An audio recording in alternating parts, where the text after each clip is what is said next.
But let's begin tonight with that breaking news out of Halifax, where police say they have foiled what they are sure would have been a deadly plot.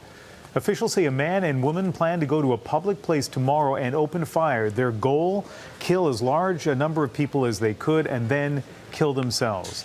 Police say they now have 3 people involved in that plot in custody. A 4th person was found dead in a home in Timberley, Nova Scotia.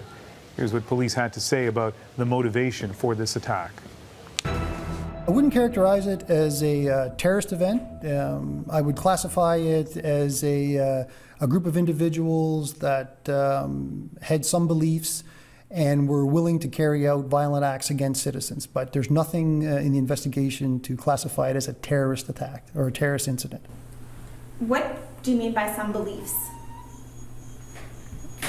You said a group of individuals who had some beliefs. What were those beliefs? Again, that is part of the investigation, and we're not in a position right now to discuss that. Okay, can you say if they were of a jihadist nature, or were they of, evangelical right-wing nature, anything like that? I can tell you that it's not culturally based.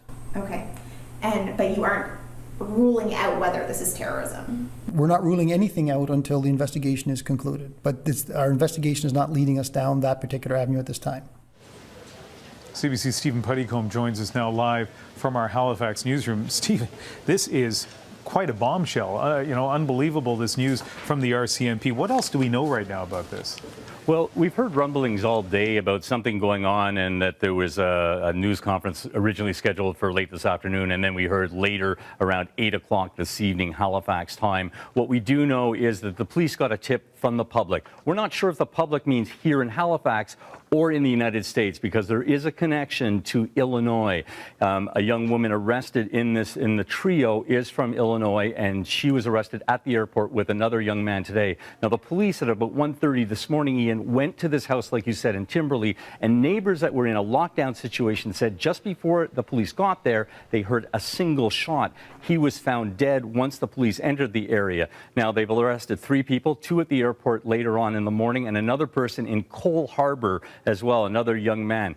The police will not say what kind of weapons, if any, have been seized or what were planned to be used in the attack. They wouldn't say what venue the attack would take. There were questions asked, would it be a shopping mall? There's a big thing going on at the Halifax Oval tomorrow with Hockey Day in Canada, and they were asked about that, and they wouldn't confirm that. They wouldn't confirm anything in terms of what was going on, what was seized, and what will happen next, or if any charges will be laid. But it's a bombshell everybody is talking about on social media and around the city, that in little old Halifax there could have been something really terrible happen on Valentine's Day, Ian.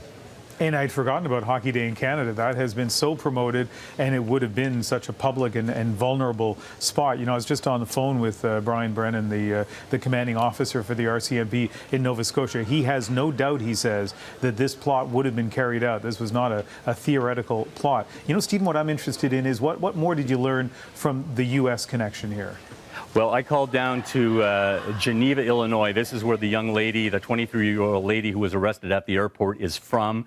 I called down to the police and talked to them briefly. They wouldn't give us much information. We tried to get through to the commander, Julie Nash. She was not available right now. We also called a radio station and newspapers as well down there. We haven't learned very much, but the police officer that I did speak to implied, or it just led me to believe, that she thinks the tip would have come from there, and that's how they figured this out so fast. But it was a public tip. It came up here somehow and led the police, both the RCMP and the Halifax Regional Police, into action, and they really shut this down quite quickly, from what we understand from all police forces involved, Ian.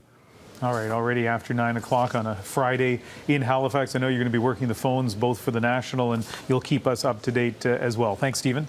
You're welcome.